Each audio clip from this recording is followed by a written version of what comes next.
The heavy scent of cedar and alpha hung thick in the air, oppressive and warm like a wet blanket. My uniform, a stiff, plain linen shift, felt scratchy and wrong. It was white, the official color of an omega being presented for the mating ceremony. It wasn't meant to be beautiful, it was meant to be pure, a blank slate awaiting inscription by its alpha. I stood in a narrow, unlit corridor behind the grand hall's towering oak doors, listening to the muffled roar of the obsidian pack beyond. This was my last chance. My hands were shaking so hard I had to clutch them together behind my back. My heart pounded a frantic, useless rhythm against my ribs, a trapped bird desperate to escape. If I had possessed a wolf, I knew it would be cowering right now, whimpering in terror. But I didn't, not truly. That was the source of my lifelong shame, the flaw that made me the lowest of the low, the taint that Marcus Blackwood was bound to discover. I am Jade. I've spent my entire 23 years trying to disappear. My parents, both low-ranked omegas who died young from the sheer misery of a pack life that never valued them, left me nothing but a tarnished silver locket and the truth. My bloodline was weak, mixed with something ancient and forgotten. I was barely tolerated in the obsidian pack, forced into the most menial service, always one mistake away from being exiled to the outside world, where humans hunted those like us. Tonight, everything was supposed to change. The mating ceremony wasn't about love for someone like me, it was about survival. If Alpha Heir Marcus chose me, if the moon goddess deemed us fated mates, I would gain protection. I would gain a pack. I would finally belong. A curt knock echoed on the oak door. It was Elder Thorne, the one who managed the rituals. "Time, little Omega," his voice rasped, cold and devoid of emotion. "The Alpha Heir awaits." I took a deep, shuddering breath, trying to draw strength from the scent of the pack, pine, earth, and fierce power, but it only made me feel smaller, more like prey. I adjusted the thin silver chain around my neck, the cold metal of my locket a faint comfort. I pushed the fear down, plastering a fragile, hopeful smile on my face, knowing I was already losing the battle. The massive doors groaned open, and the noise of the hall hit me like a physical wave. The light was blinding, spilling out from hundreds of wrought-iron chandeliers. I stepped onto the polished, black marble floor, and the roar of the obsidian pack hit a fever pitch. The grand hall was immense, draped in crimson and black banners, filled with hundreds of faces, but I only saw one. Kellen Blackwood. He stood on the elevated dais at the far end of the hall, framed by the elaborate, empty silver throne where his father, the current Alpha, sat, an imposing, bearded mountain of authority. Kellen was 25, all polished arrogance and effortless power. He was breathtakingly handsome, tall, muscled, dressed in ceremonial black leather that made his broad shoulders look like weapons. His wolf was visible just beneath his skin, radiating impatience. As I began the agonizingly slow walk toward the dais, the traditional walk of presentation, I could feel every eye on me. The nobles, the beaters, the warriors, they weren't looking at me with acceptance or pride. They were dissecting me, judging the weak Omega who dared hope to stand beside their powerful future Alpha. I kept my gaze fixed on Kellen, willing myself to appear calm. I reached the foot of the dais. The cheering died, replaced by a profound, expectant silence that felt heavier than the mountain air outside. I stood before Kellen, tilting my chin up just enough to meet his eyes. They were obsidian dark, the color of wet stone, and they were utterly devoid of recognition or warmth. He didn't take my hand. He didn't offer a ritual greeting. He simply stepped closer, and my instincts screamed for me to retreat. His wolf scent, a powerful, clean aroma of pine and ozone, enveloped me, and he inhaled deeply, testing my very nature. His inspection was clinical, brutal. His gaze flickered once down my neck, past the thin collar of my uniform, and settled on my locket. Then his obsidian eyes hardened further. "Omega," his voice was a low, clear rumble, amplified by the silent hall. It wasn't a lover's greeting, it was a pronouncement.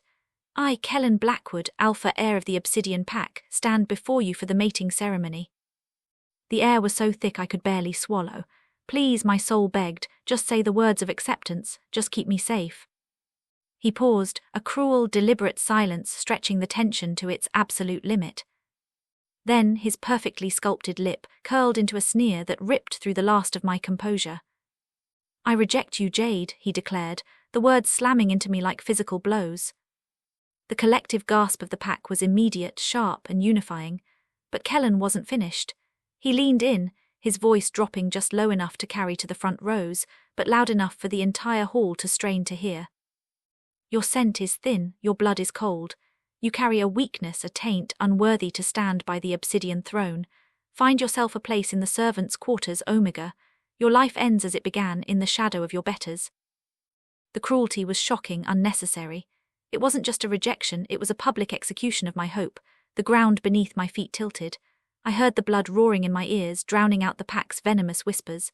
The pain was absolute, a clean tear in the center of my being. I felt my vision blur, hot, choking tears stinging my eyes. I wanted the floor to swallow me. I wanted to howl, but my voice was locked away, swallowed by shame.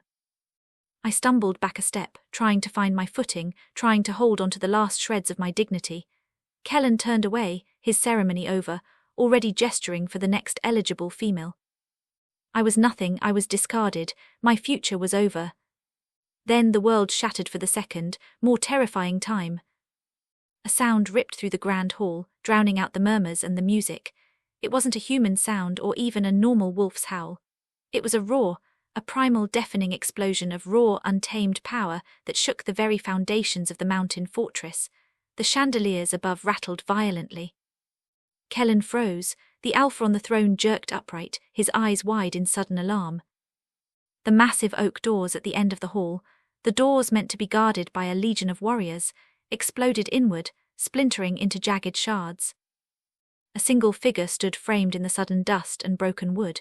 He was impossibly tall, his presence a crushing wave of authority that made the seasoned warriors of the Obsidian Pack instinctively recoil. He wore armor crafted from midnight black metal, stark and terrifying, and his head was covered by a highly polished silver mask.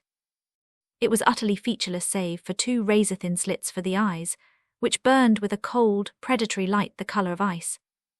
Darian Thorne, the alpha king of the rival Winter Crown Pack.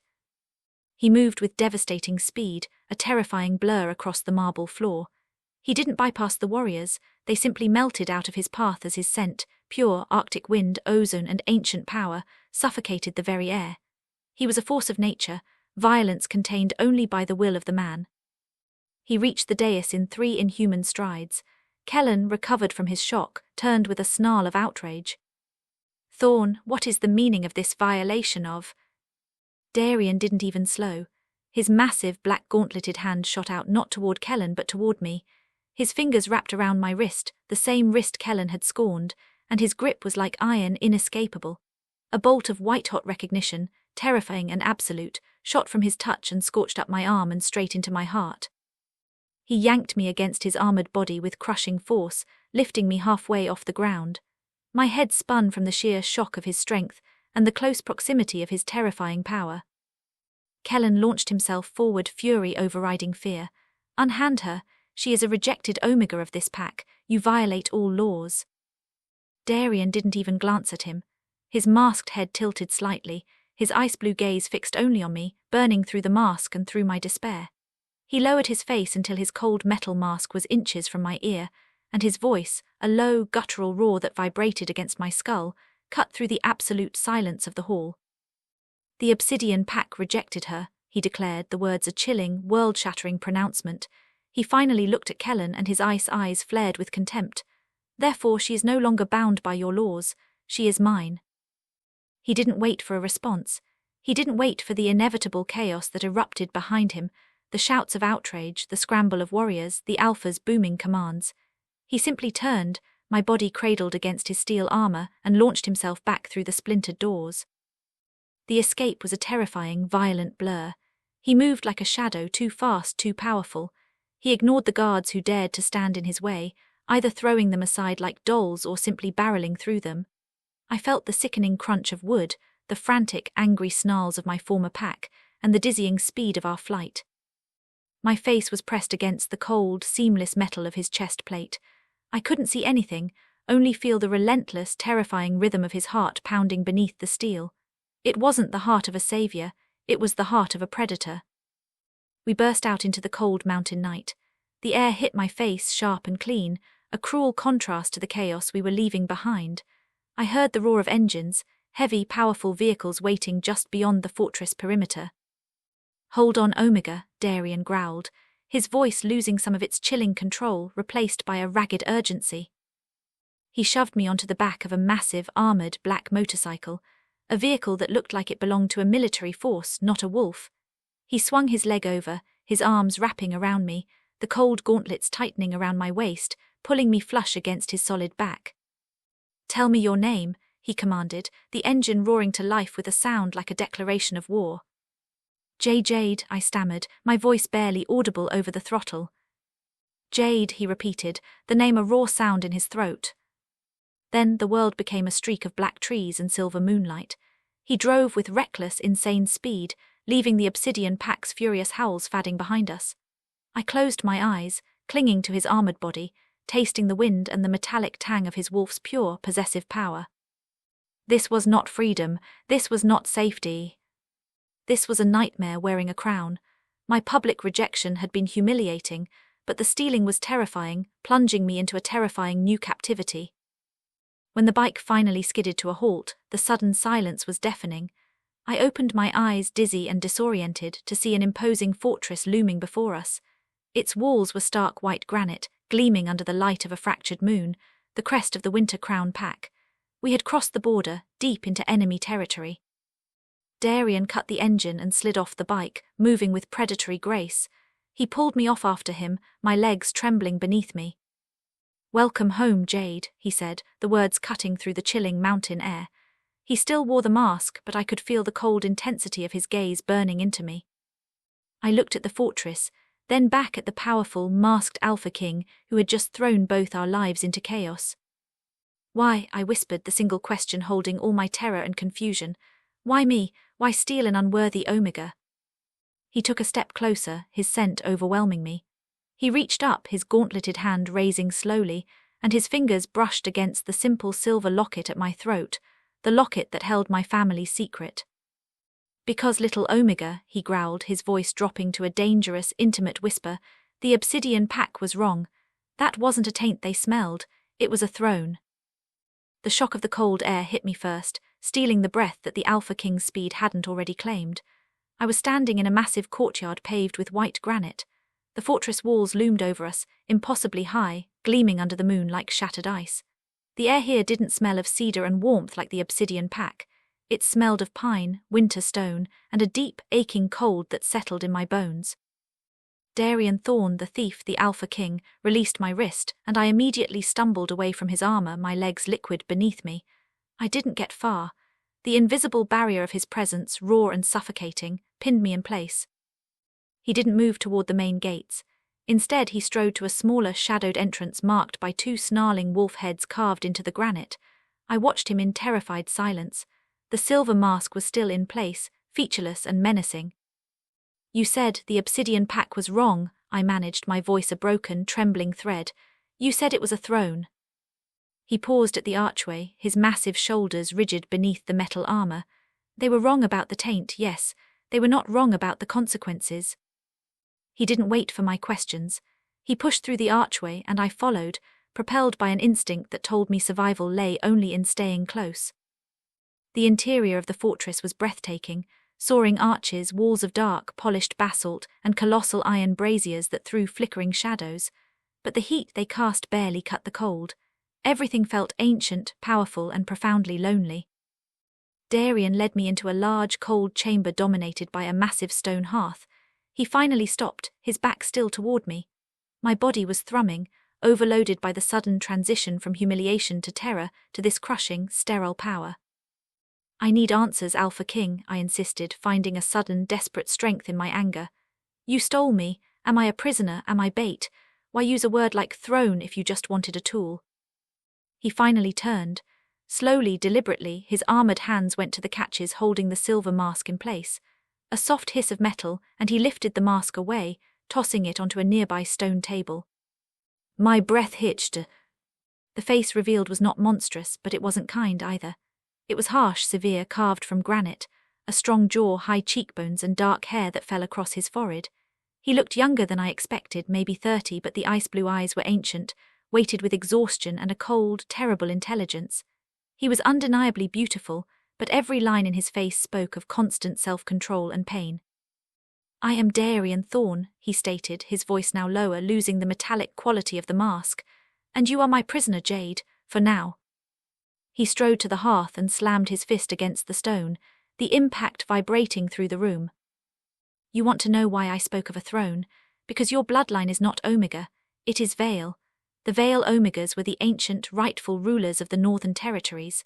Your ancestors founded this kingdom before the brute wolves stripped them of their power.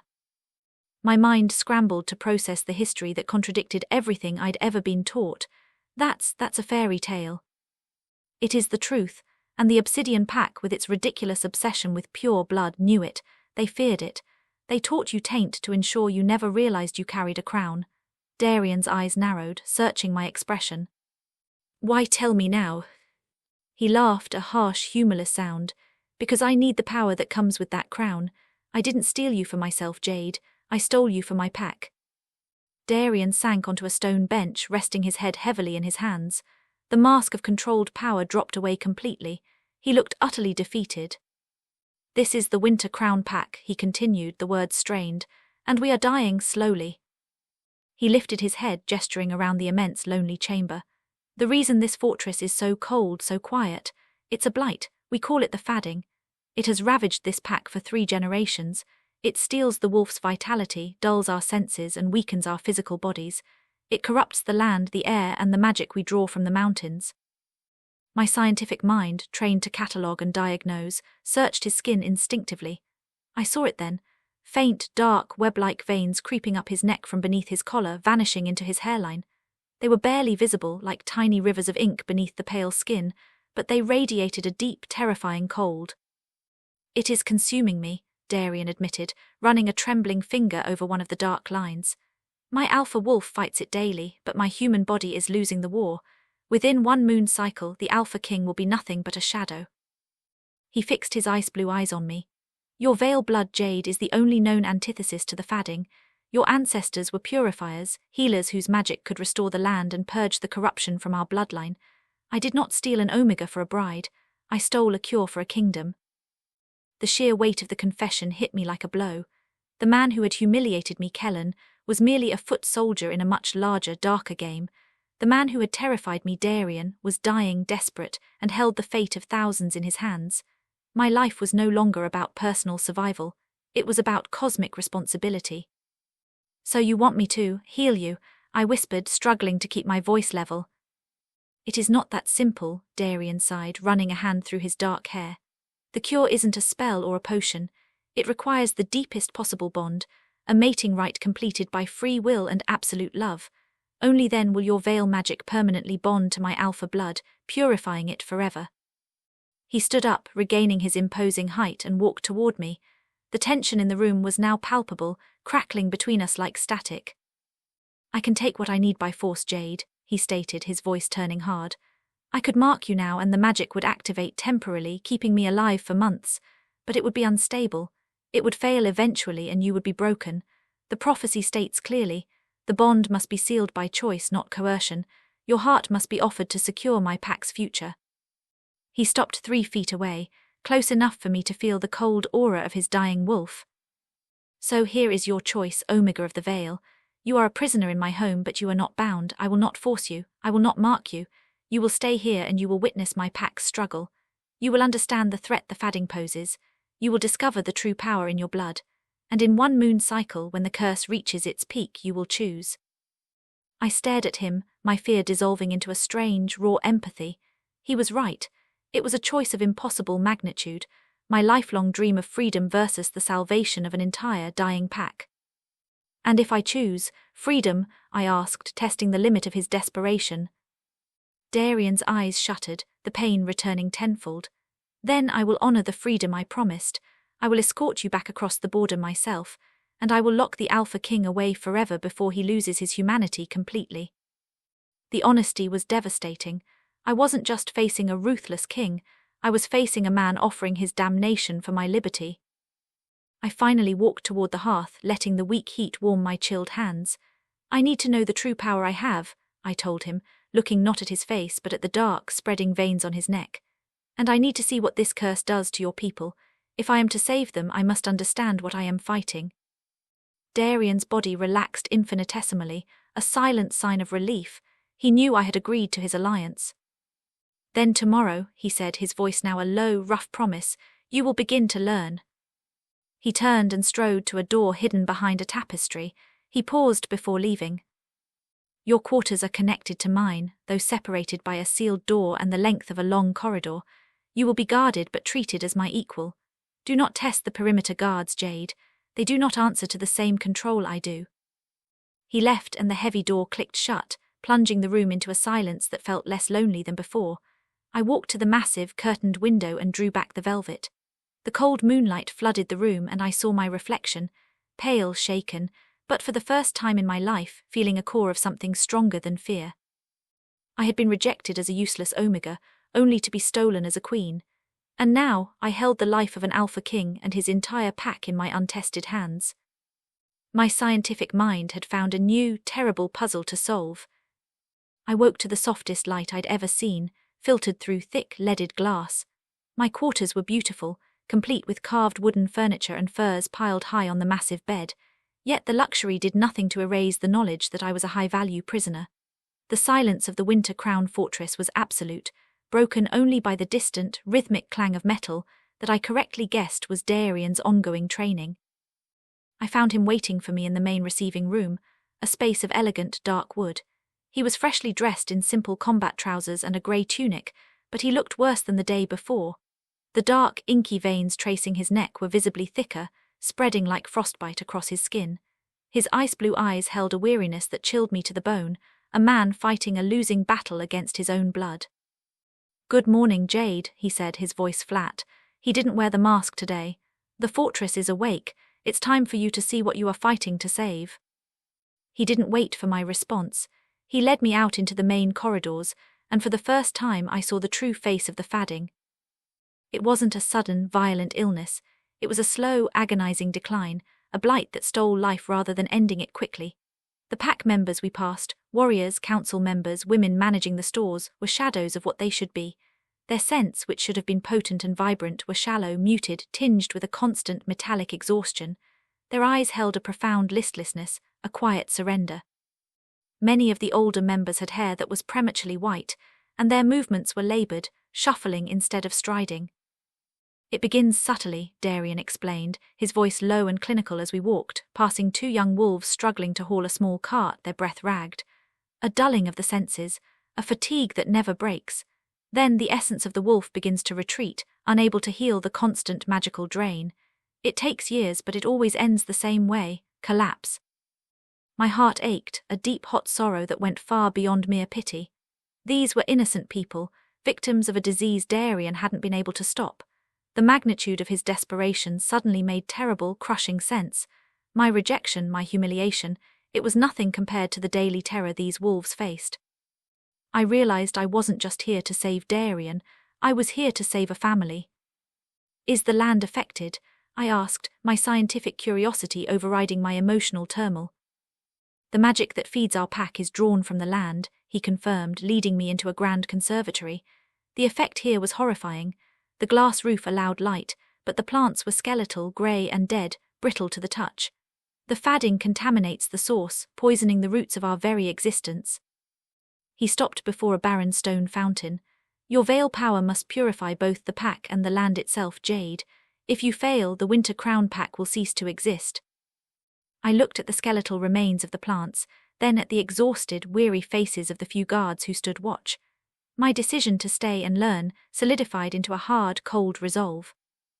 Darian spent the better part of the afternoon deep within the fortress archives, a vast, cool chamber carved deep into the mountain. The air smelled of old paper and dust, a scent of forgotten history. He produced heavy, leather-bound texts, detailing the ancient history of the Northern Territories. "The Obsidian Pack's history is a lie," he murmured, pushing a brittle scroll toward me. "Your people, the Veil Omegas, were not born weak. You are the descendants of powerful Earth healers. When our ancestors, the aggressive Alpha lines, usurped control, they systematically hunted and silenced the Veil. They spread the lie of taint to ensure your powers were never rediscovered. They feared the only force capable of cleansing the darkness they brought." I spent hours immersed in the old texts, my own mind absorbing the complex runes and languages with shocking ease. The feeling was bizarre, like remembering a lost language. I learned that the Veil power was not brute strength, but a focused, pure form of elemental energy that required absolute mental clarity. "You have a gift for this, Jade," Darian commented. watching me translate a difficult passage about the necessity of chosen consent for veil magic to bond permanently. I am trained in research, I countered, though the compliment warmed me unexpectedly. I can learn any pattern. That night Darian returned to the archives, his face grim, carrying a small sealed packet of hardened clay. This came from a rogue scout, he said, his voice flat with lethal fury. It's a coded message from the Obsidian Pack. They broke protocol to send it, believing I would be too weak to receive it. He cracked the clay seal, pulling out a tightly rolled piece of parchment. It was a formal report, an encrypted ledger detailing border troop movements, but one small section was highlighted by a familiar, stylized script. My breath hitched as I saw the author, Elder Thorne, the one who managed the rituals at the ceremony. Darian translated the message, his voice low and shaking with controlled violence. The contents hit me with the force of a full-body impact, erasing the last of my self-pity and shame, replacing it with burning, righteous rage. The Obsidian Pack hadn't simply not known about the cure, they had known everything. Kellen Blackwood's rejection, Darian read, his eyes blazing, was not about your unworthiness, Jade. It was a calculated political move. They knew about the fadding. They knew about the veil cure. They rejected you publicly to signal to all other northern packs that you were useless, preventing me from ever finding you.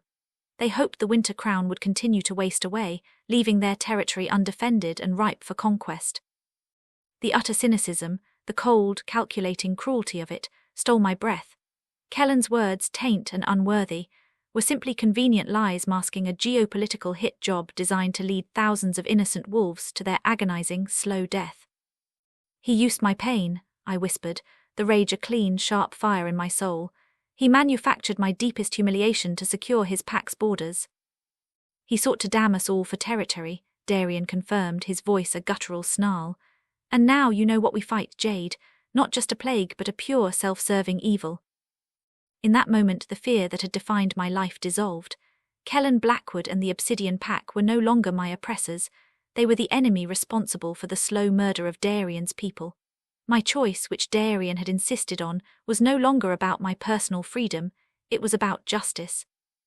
That night, unable to sleep, I found myself walking through the silent corridors. The air grew colder as I neared the training yard. I slipped through the doors and saw Darian. He was shifted partially. His shoulders were impossibly broad and his form shimmered with pure alpha power. But the dark veins were prominent, crawling across his neck and shoulders like black vines, pulsing rapidly. He was fighting his wolf, pushing himself through brutal, impossible calisthenics, trying to burn out the blight with sheer exertion. Then the fight left him. He gave a sharp, ragged sound, a half-snarl, half-cry of defeat, and collapsed onto the cold stone floor, the silver light of the moon illuminating his failure. My fear was gone. Only a terrible, consuming need remained. I had to help him. I ran to him, falling to my knees on the stone. He was panting, his skin clammy with cold sweat, the dark veins receding slightly, only to surge back with renewed violence. He was dangerously close to losing control completely. "Darian," I cried out, tearing off the thin silk scarf I wore and pressing it against his forehead. "You have to fight it." He opened his eyes and the ice blue was fractured molten. He saw me and the raw desperation was absolute. "I can't, Jade," he choked out, his voice rough. "It's consuming the alpha, I'm failing." Without thinking, driven only by the terrifying truth of the blight and the injustice of Kellen's cruelty, I acted. I reached out, placing my palm flat against his bare chest, directly over the frenzied, pounding rhythm of his heart. I didn't summon power, I just willed the veil magic into existence. A pure, warm energy, startlingly bright, flowed from my hand and into his body. It was like pouring liquid sunlight into a dark, cold well. The dark veins on his skin visibly recoiled, flickering and fadding under the unexpected warmth. His massive body went rigid, then relaxed completely, a deep, shuddering exhale escaping him. "Gods," he whispered, his eyes closing in sudden, profound relief. I held him there, our bodies close, the veil power humming between us. It was a connection beyond anything I had experienced, deeper than the moon, stronger than any alpha's command. It wasn't just healing him, it was binding us. He opened his eyes again, and the terror in them had been replaced by a fierce, possessive wonder. He cupped the back of my neck, his thumb brushing my skin, pulling my face toward his. Our breath mingled in the cold air, and the gap between his mouth and mine was inches away, a terrifying final frontier. "Jade," he groaned, the sound pure, unadulterated need. But then the disciplined man won. His hand dropped, and he pushed himself away from me, scrambling back onto his hands and knees as if I had burned him. "No," he rasped, turning away, pulling his tunic back over his chest, his shoulders rigid. "Not like this, not under duress." He didn't need to say more. The veil magic had saved him, but he refused to take the final step when I was emotionally compromised and vulnerable. He was terrified of turning my willing alliance into forced submission. I sat back on my heels, breathing hard, the remnants of the veil warmth tingling on my palm. My anger at Kellen was now fused with a strange, fierce devotion to the honorable, broken Alpha King, who would rather collapse and die than betray my choice. The test, I realized, was far from over.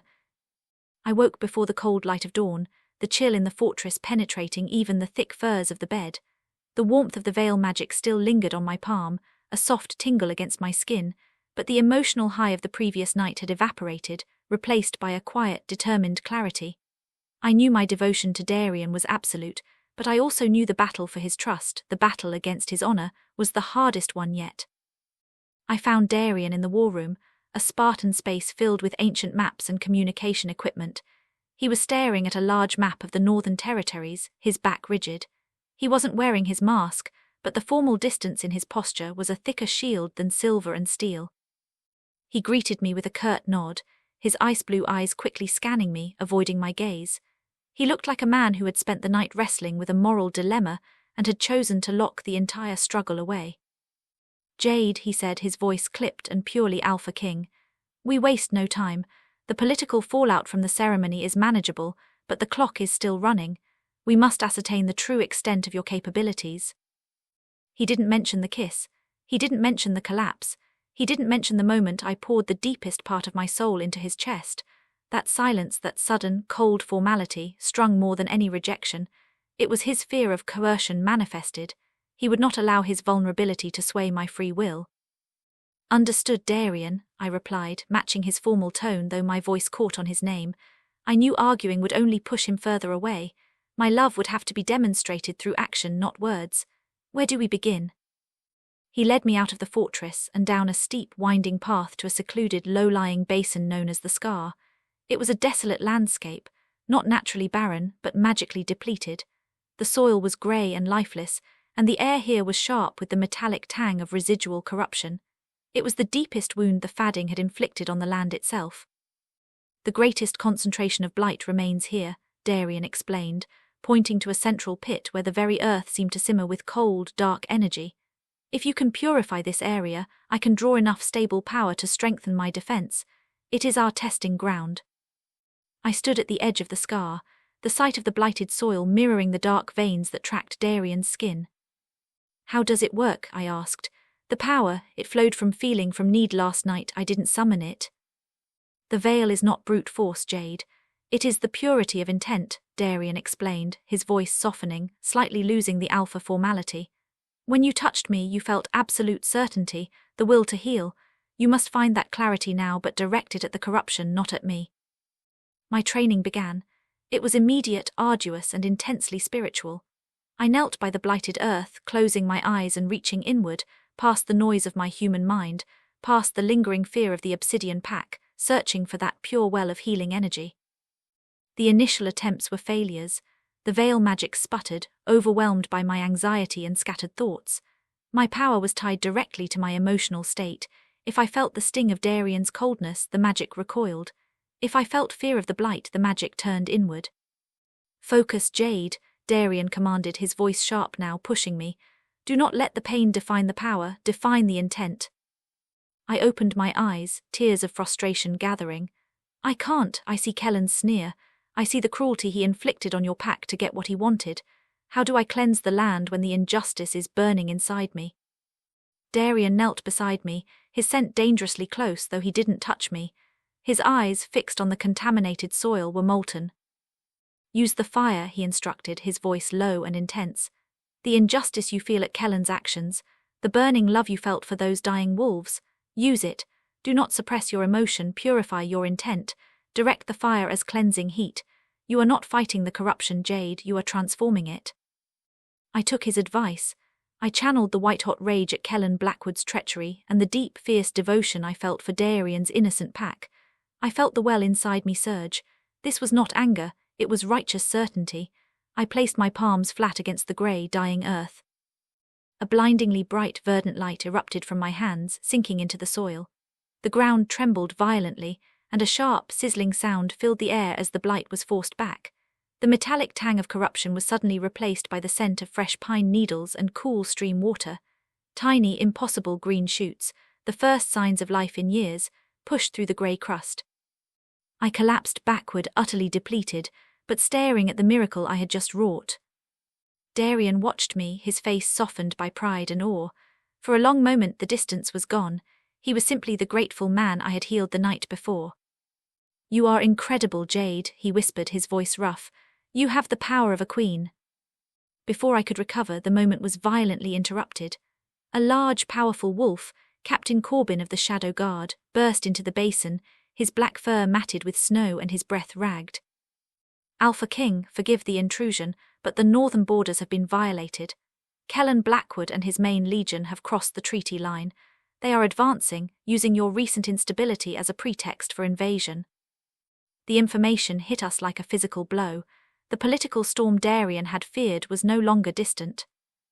"How long?" Darian barked, all trace of vulnerability vanishing, replaced by the lethal, commanding Alpha King.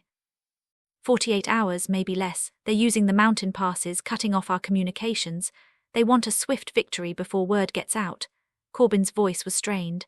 "They know you're weak, Alpha. They're coming for the throne." The time for choice was over. It was time for war. The veil magic was the cure, but it was also the weapon Darian desperately needed. I felt the pure terror of the situation, but the fear was overshadowed by the fierce, cold logic of self-preservation and justice. Darian turned back to me, his ice-blue eyes burning with a desperate ultimatum. He didn't move to touch me, honoring his vow even in the face of imminent doom. "They will be at the fortress gates by the day after tomorrow. I will fight them, Jade, but without the permanent bond, without the full strength of your purifying magic sealed to my alpha blood, my fadding will accelerate under the stress of battle. I will collapse." He paused, the silence filled by the frantic panting of Captain Corbin. "The bonding rite is the only way I can access the stable strength to protect this pack," Darian finished, his voice raw. "I won't pressure you. The choice is yours and I will honor it even if it means my doom. But if you choose freedom now, you choose the subjugation of the Winter Crown. You choose to let Kellen win." My eyes closed. I saw Kellen sneer, the contempt, the calculated cruelty that aimed to kill thousands for profit. I saw the skeletal trees in the conservatory and the quiet exhaustion on the faces of Darian's loyal pack. I felt the profound power in my hands, a power meant for healing and defense, not for hiding. Love wasn't the soft thing I thought it was. It was a fierce, cold weapon. I met Darian's gaze, my hands still faintly glowing from the residual veil magic. "I will not let Kellen Blackwood win his war using your pack's blood," I stated, the words clear, strong, and absolute. "He will not subjugate the innocent for his greed." I walked toward Darian, crossing the space that separated my choice from my destiny. I placed my still glowing hand not on his heart, but on the cold, dark veins that pulsed at his neck. "Tell me what to do, Darian. We prepare the rite now." The war room, moments ago a place of frantic maps and whispered strategies, transformed into a sacred chamber. Darian dismissed Captain Corbin, leaving us entirely alone. The air was thick, heavy with the scent of pine, fear, and a terrifying, potent energy. This was the mating rite, the moment of final choice. "This is not a political maneuver, Jade," Darian said, his voice stripped bare, echoing slightly in the vast stone room. He looked at me and I saw the deep fear of the man beneath the alpha. "This is absolute. It is forever. If your choice holds even a sliver of hesitation, if you choose me for fear of Kellen or pity for my pack, the magic will fail. It will consume us both, leaving me a feral thing and you, broken." He walked to a central stone altar, where a silver basin of water and a ceremonial dagger rested.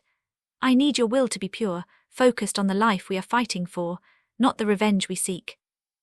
I walked toward him, my body moving with a strange, solemn grace I didn't know I possessed. I wasn't a frightened Omega anymore.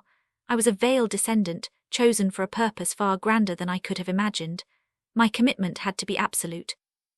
My intent is pure, Darian, I affirmed, placing my hands palms down on the cold stone of the altar. I choose the Winter Crown's future over Kellen Blackwood's greed. That is the only truth that matters now. Darian nodded, his face unreadable. He took the ceremonial dagger. The metal was ancient, etched with runes that pulsed faintly in the dim light. He sliced a thin, clean line across his palm. The Alpha's blood welled instantly, dark and potent, mingling with the creeping, black lines of the fadding. My blood is offered for the survival of my pack, he intoned, the words a raw, binding oath. He took my hand, the one that had felt the chill of the fadding and the warmth of the cure, and carefully drew the blade across my wrist, a mirror of his own wound. The pain was a sharp, clean shock, immediately overwhelmed by the rush of my own magic. My life is offered for the purification of this land and its pack, I whispered, the words coming from a place far deeper than my lungs. Darian pressed our bleeding palms together. The contact was explosive. The room vanished in a burst of pure, blinding, silver-gold light. The pain was immediate and excruciating. It wasn't physical, it was a soul-deep agony as two worlds collided. I felt the full, agonizing force of the fadding, the cold, parasitic drain that had plagued Darian's bloodline for generations. I felt the corrosive guilt, the loneliness, the constant, desperate fight of the Alpha King against his own weakness. It was consuming, terrifying. But Darian felt it too. Through our joined wounds, I felt the raw shock of sensing my veil purity, the clarity, the untouched strength. He felt the history of my ancestors, the power he had only dreamed of. I channeled the terror and the certainty into the deepest part of the bond. My magic screamed, a healing torrent washing through his veins, meeting the darkness of the fadding head-on. The corruption hissed, fighting the intrusion, but the pure light of the veil was stronger. Slowly, miraculously, the agony receded. The light dimmed, leaving us panting, our hands still sealed together. Darian's eyes, ice blue and molten, locked on mine. He was completely still. I could feel the transformation, the black veins on his skin were gone. His energy was immense, surging, vibrant, stable. The Alpha was whole. He was ready to complete the rite. He leaned in, his powerful form radiating a possessiveness that was now sanctified by magic. His teeth lightly grazed the sensitive skin above my collarbone, the spot where the Alpha mark is taken. "I am whole now, Jade," he growled, the sound a promise of power. "But this final step, the mark that binds us eternally, must be asked for, must be given. I will not steal your choice." He paused, the tension unbearable. His breath was warm on my neck, his lips resting inches from my skin. "Your choice, Luna of the Winter Crown. Do you accept this claim? Do you accept me?"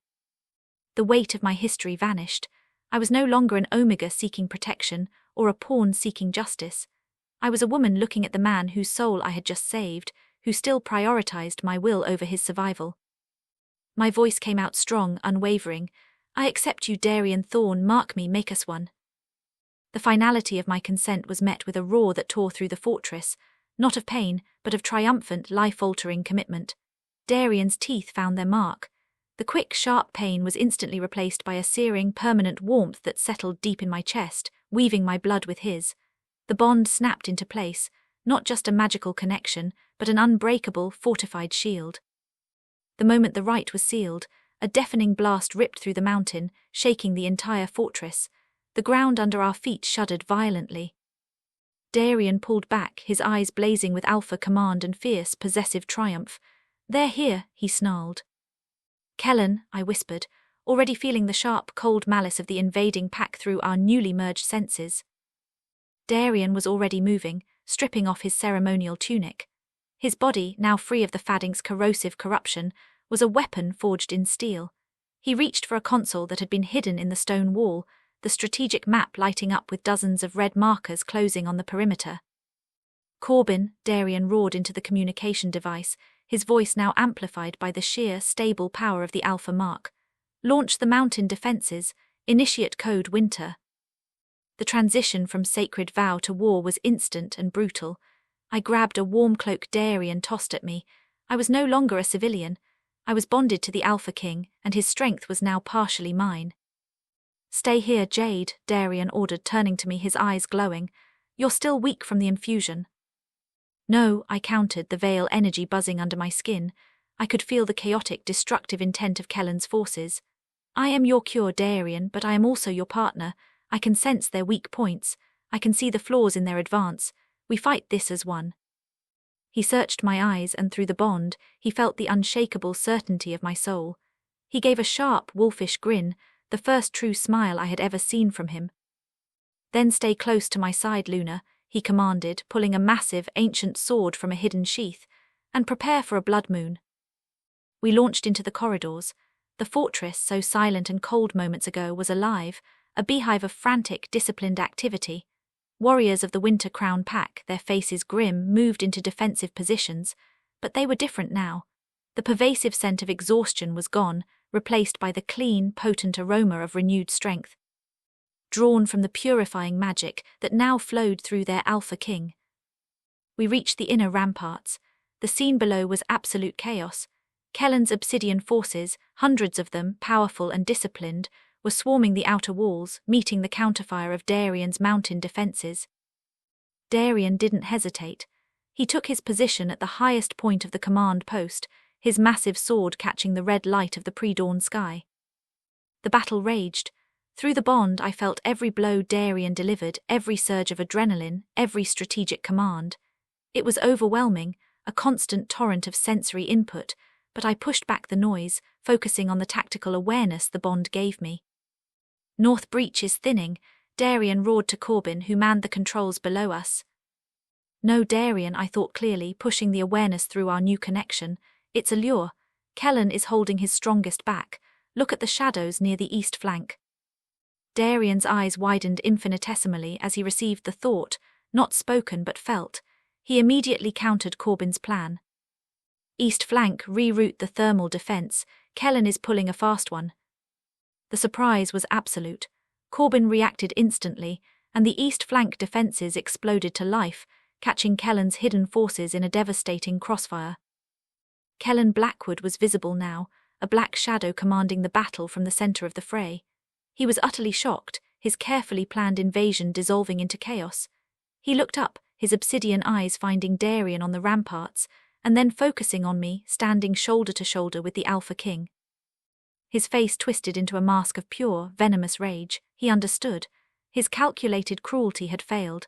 The unworthy Omega he had rejected had just become the unshakable source of his enemy's power.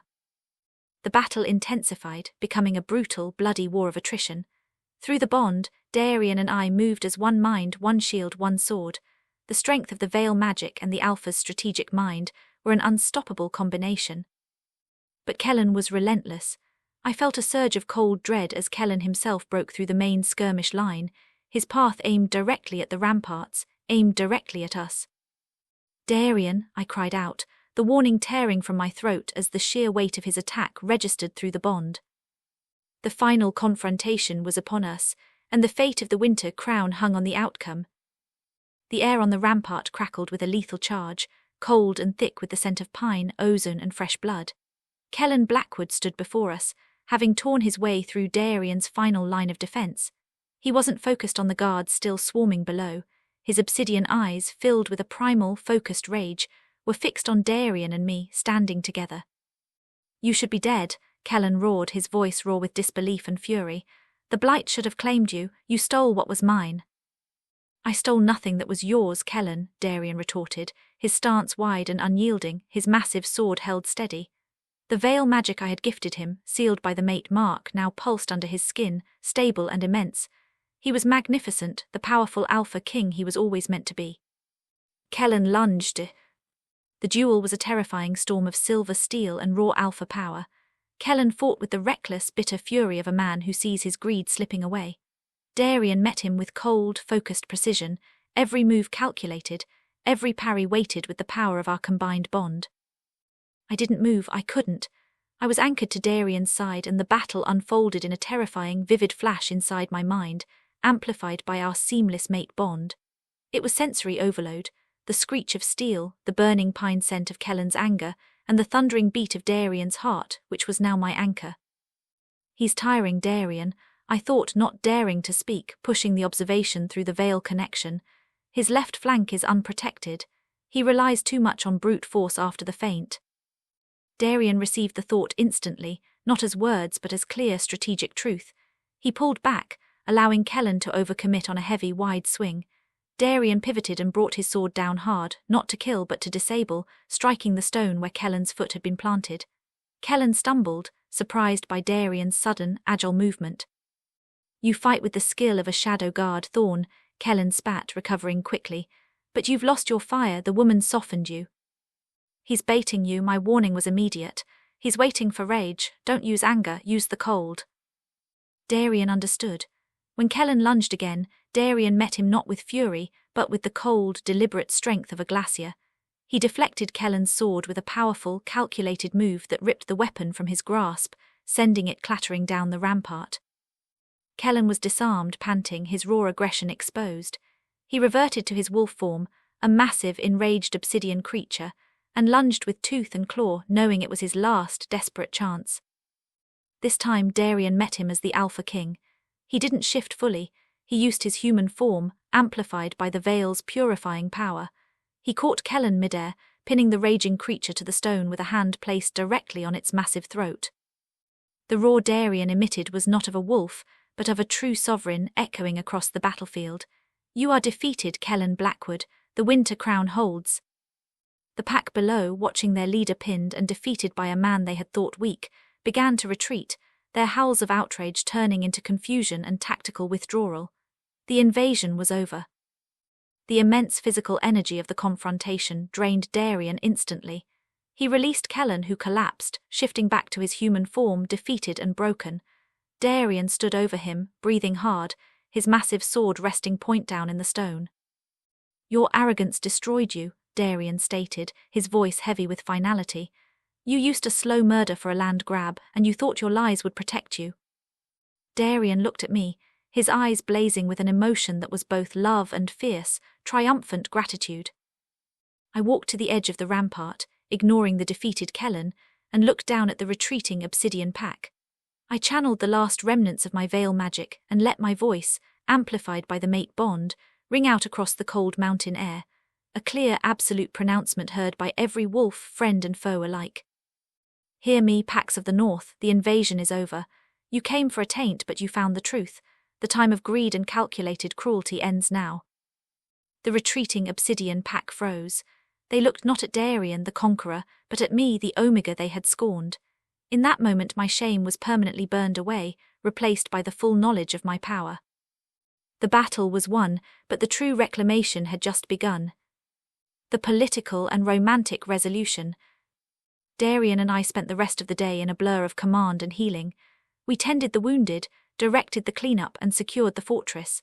Kellen, shackled and utterly silent, was thrown into the deepest cell.